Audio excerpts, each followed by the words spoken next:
Whirling Dervishes was at Aleppo, and part of our spiritual energy comes down through that line.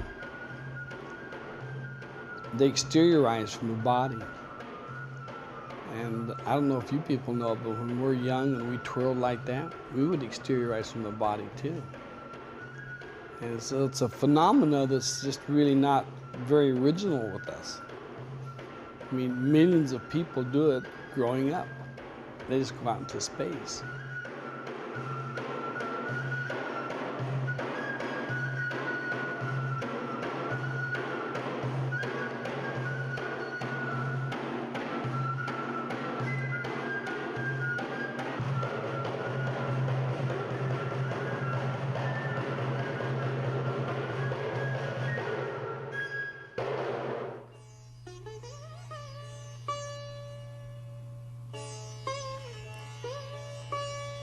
Kabir was the great poet, saint, and weaver of medieval India. A God-intoxicated man, his teaching words and poems have become the best known and oft recited of any throughout all of India.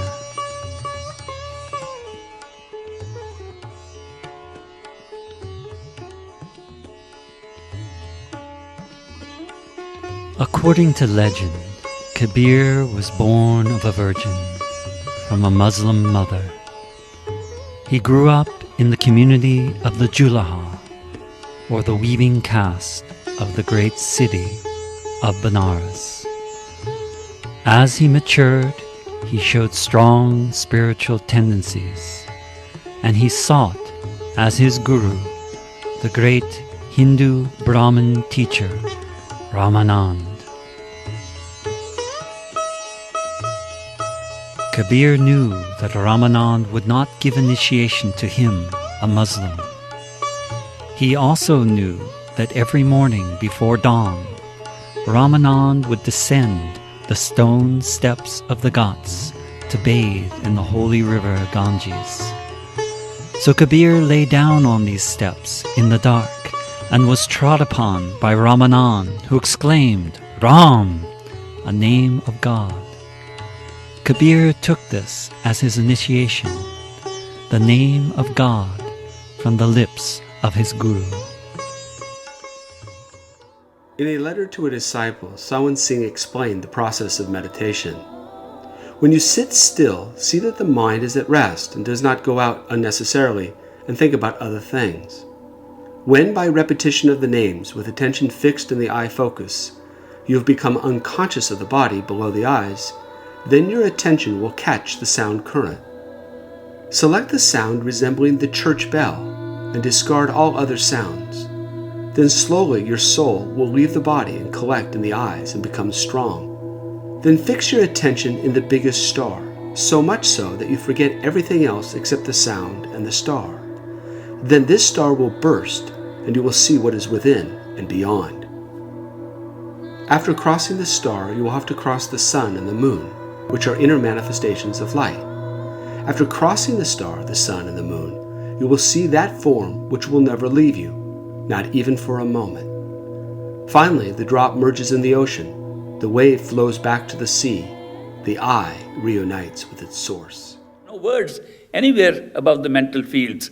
So that is why you have to follow the law of the inner resonance pulling you in order to go beyond the astral stage. And even above the causal stage of your mind, you can't use words or sound as you know it. You have to go with something else, something called love and devotion. If you have no love and devotion, nothing takes you beyond the mind.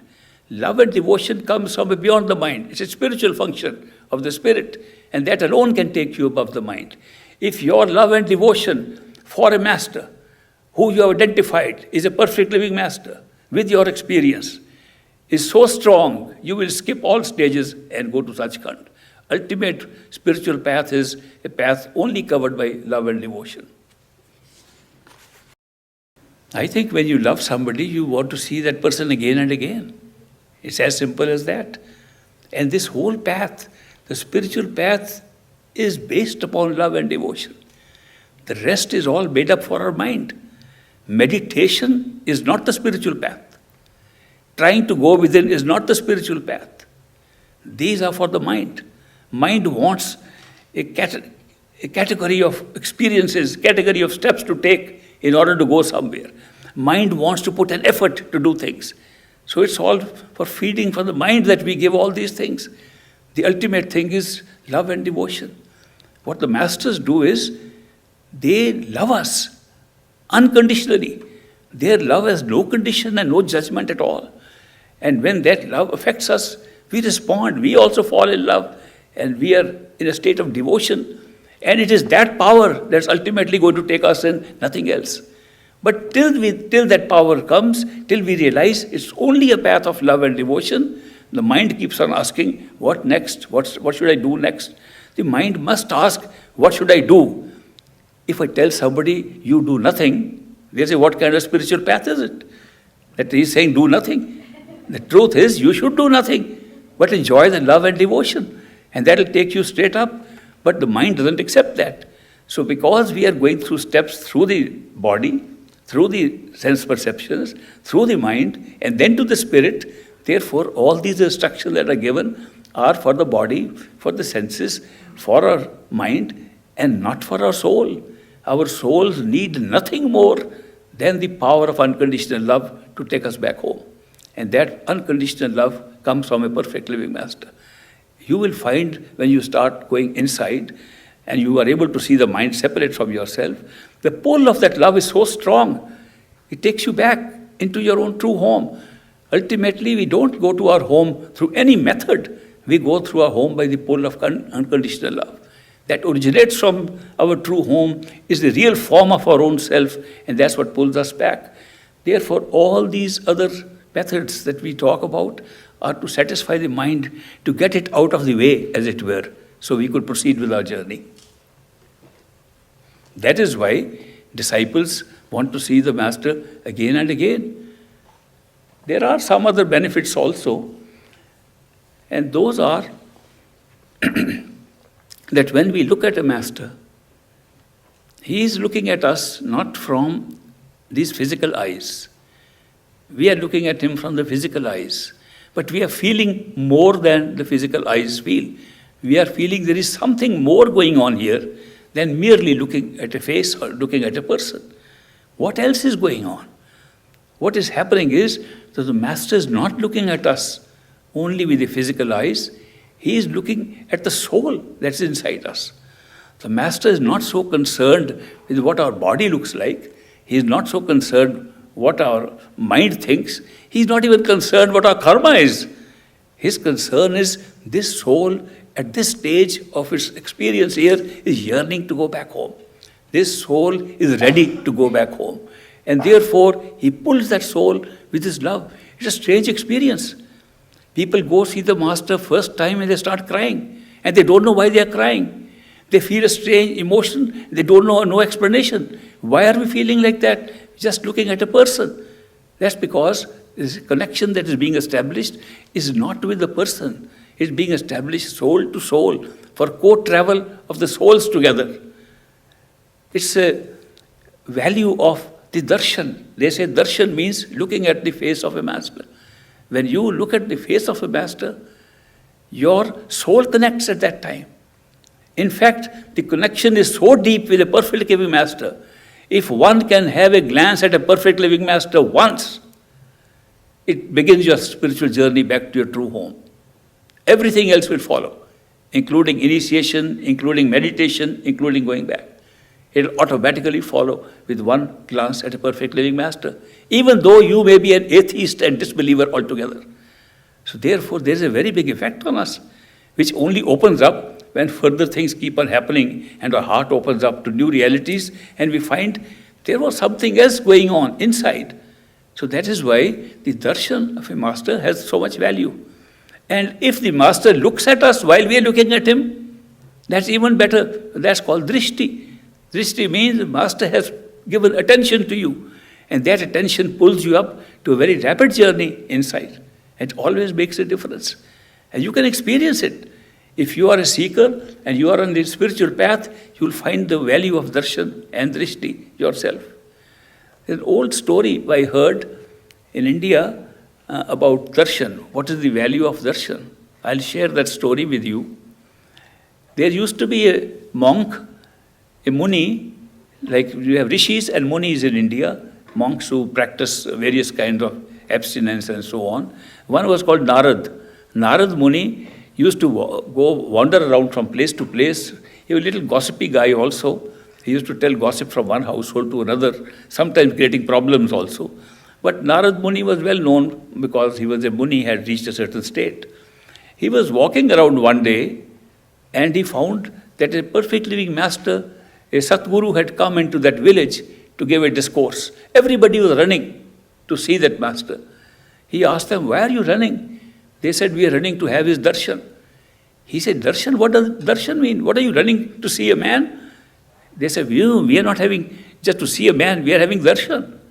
So, puzzled by this term, Narada Muni, in his own meditation, he could manifest Brahma, the creator of the causal world, and he manifested in his meditation Brahma and said to him in his meditation, "Brahmaji, I find so many people running to see the face of a person and they call it darshan. What is the value of this darshan?" And Brahmaji answered, he said, "Oh Narad, you go to a certain village and there is a pool there, a pond there. In the pond there is a snake with his head up. You ask the snake this question, he will give you the answer." So Narad Muni came out of his meditation and walked to that village and found there was a pond of water and there was a snake in it. So he spoke to the snake. He said, "Mr. Snake," I'm just translating into English. He said, "Mr. Snake, what is the value of this darshan looking at the face of a master?" And the snake looked at him, dropped his head and died. He said, "This is amazing. I asked a question and the snake is dead." Then he went back into Brahmaji.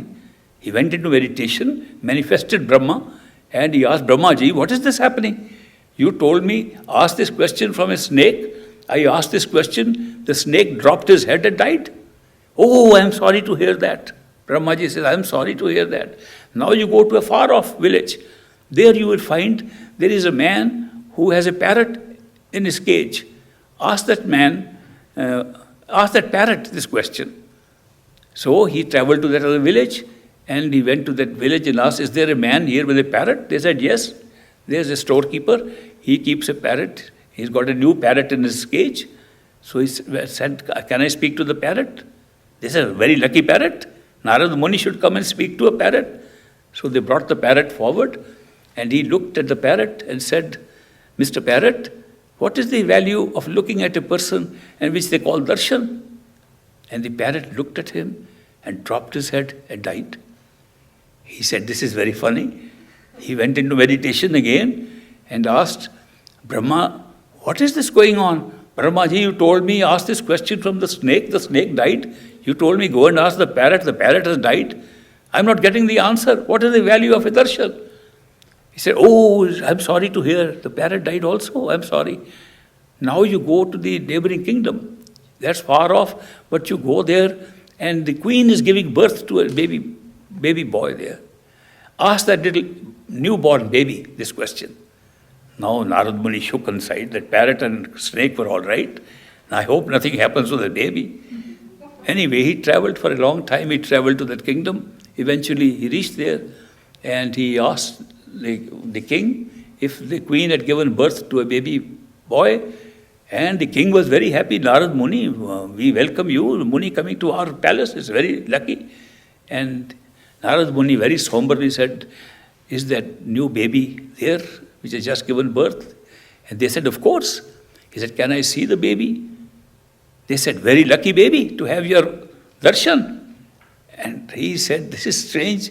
I hope nothing happens." He says, "Can I meet the baby all alone?" They said, "Of course."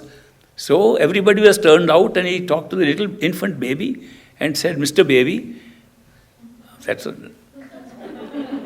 anyway, he said, "Mr. Baby, why do people go run after these saints and perfect living masters and call it darshan just by looking at their face?" The little baby spoke up. He said, "Narad, I am the same snake that you saw, and I am the same parrot that you saw in the cage. You are not a saint. You are not a perfect living master. You are just a muni. By having your darshan, in one instant I was able to change my form from a snake to a parrot. By seeing you second time, having your darshan second time, I got a human body straight away. You cut out all the intervening karma of mine. And this is just by darshan of a muni. The darshan of a perfect living master is 1,000 times more. That is how Narada got the answer to the value of darshan. Well, in India we tell stories like that to make a point.